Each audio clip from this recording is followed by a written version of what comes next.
तो एक सवाल से शुरुआत करते हैं। क्या कभी ऐसा हो सकता है कि कोई चीज एक ठोस दीवार के आर पार चली जाए? सुनने में बिल्कुल नामुमकिन लगता है ना? पर यही सवाल 2025 के भौतिकी नोबेल पुरस्कार के बिल्कुल केंद्र में है। चलिए इस हैरान कर देने वाली खोज की दुनिया को समझते हैं। तो सवाल यह है, क्या कोई चीज एक ठोस दीवार से गुजर सकती है? देखिए, हमारी रोजमर्रा की दुनिया का अनुभव तो यही कहता है कि नहीं, बिल्कुल नहीं। लेकिन जब हम क्वांटम फिजिक्स की अजीब और अद्भुत दुनिया में जाते हैं तो वहां के नियम थोड़े अलग हैं और इसका जवाब उतना सीधा नहीं है जितना हमें लगता है। आज के इस सफर में हम क्या क्या जानने वाले हैं? सबसे पहले हम मिलेंगे उन वैज्ञानिकों से जिन्हें यह पुरस्कार मिला। फिर हम क्वांटम दुनिया के उन दो अजीब नियमों को समझेंगे जो सब कुछ बदल देते हैं। इसके बाद देखेंगे कि वो कौन सा अविश्वसनीय सर्किट था जिसे बनाया गया, और आखिर में हम ये जानेंगे कि इस खोज से हमारे भविष्य पर क्या असर पड़ेगा।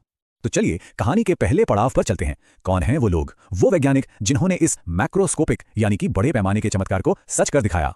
इस साल का यह सम्मान 3 कमाल के वैज्ञानिकों को मिला है, जॉन क्लार्क, मिशेल एच डेवोर और जॉन एम मार्टिनी। और उन्हें यह पुरस्कार मिला है एक इलेक्ट्रिक सर्किट में मैक्रोस्कोपिक क्वांटम मैकेनिकल टनलिंग और एनर्जी क्वांटाइजेशन की खोज के लिए।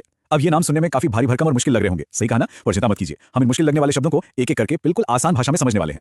अच्छा, इस पूरी खोज की गहराई को समझने के लिए हमें पहले क्वांटम दुनिया के 2 अजीब नियमों को समझना होगा। ये वही नियम है जो बहुत ही छोटे सब एटॉमिक लेवल पर हमारे ब्रह्मांड को चलाते हैं।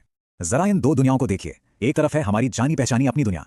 यहाँ अगर किसी गेंद को पहाड़ी पार करनी है तो उसे ऊपर से ही जाना पड़ेगा, कोई और रास्ता नहीं है। और यहाँ ऊर्जा एक रैंप की तरह है, मतलब लगातार बढ़ती है। लेकिन दूसरी तरफ है क्वांटम दुनिया। यहाँ एक कण उस पहाड़ी के बीच से, जी हाँ, बीच से ही एक सुरंग बना के निकल सकता है। और यहाँ ऊर्जा एक सीढ़ी की तरह है, मतलब या तो आप पहली सीढ़ी पर होंगे या दूसरी पर, बीच में हवा में नहीं हो सकते। तो ये क्वांटम टनलिंग आखिर है क्या? आसान भाषा में ये एक ऐसी घटना है जिसमें एक कण ऐसी रुकावट को पार कर जाता है जिसे पार करना नामुमकिन लगना चाहिए। ऐसा इसलिए होता है क्योंकि क्वांटम लेवल पर कण तरंगों यानी वेव्स की तरह भी बर्ताव करते हैं, और ये तरंगें वो दीवारों से लीक होकर दूसरी तरफ जा सकती हैं। ऐसा लगता है मानो कोई जादुई सुरंग हो। और दूसरा अजीब नियम है एनर्जी क्वांटाइजेशन। इसका मतलब भी बहुत सीधा है, ऊर्जा सिर्फ कुछ तय पैकेट्स में ही हो सकती है, बिल्कुल एक सीढ़ी के डंडों की तरह। आप या तो पहले डंडे पे हो सकते हैं या दूसरे पर, लेकिन उन दोनों के बीच में हवा में नहीं लटक सकते। क्वांटम दुनिया में ऊर्जा का भी बिल्कुल यही हाल है। ठीक है, तो अब तक ये सब बहुत छोटे सब एटॉमिक लेवल की बातें लग रही हैं। तो सवाल यह है कि इन वैज्ञानिकों ने ऐसा क्या किया जो इतना खास था? असल में उन्होंने कुछ ऐसा बनाया जिसने इन अजीब नियमों को हमारी आंखों के सामने एक बड़े मैक्रोस्कोपिक लेवल पर सच कर दिखाया। उन्होंने एक जोसेफसन जंक्शन बनाया। सोचिए कि जैसे एक सैंडविच बनाया हो। पहले उन्होंने एक सुपर कंडक्टर लिया, मतलब एक ऐसी धातु जिसमें बिजली बिना किसी रुकावट के बहती है। फिर उस पर एक बहुत ही पतली इंसुलेटिंग परत लगाई जिससे बिजली नहीं गुजर सकती, और फिर उसके ऊपर एक और सुपर कंडक्टर रख दिया, बस। और यहीं पर जादू हुआ। सबसे हैरान करने वाली बात सामने आई। ये पूरा का पूरा सर्किट जिसे कोई भी अपने हाथ में पकड़ सकता था, वो एक विशाल क्वांटम कण की तरह बर्ताव करने लगा। ये सोचना ही अपने आप में अविश्वसनीय है। एक बड़ी इंसानों की बनाई हुई चीज प्रकृति के सबसे छोटे कणों के नियमों को मान रही थी। तो चलिए अब सारे टुकड़ों को जोड़ते हैं और देखते हैं कि वो आहा मोमेंट क्या था जब सब कुछ साफ हो गया। तो यहाँ सबसे जरूरी बात यह है कि जोसेफसन प्रभाव कोई नई चीज नहीं थी। इसे 1960 के दशक में बहुत छोटे सूक्ष्म लेवल पर देखा गया था।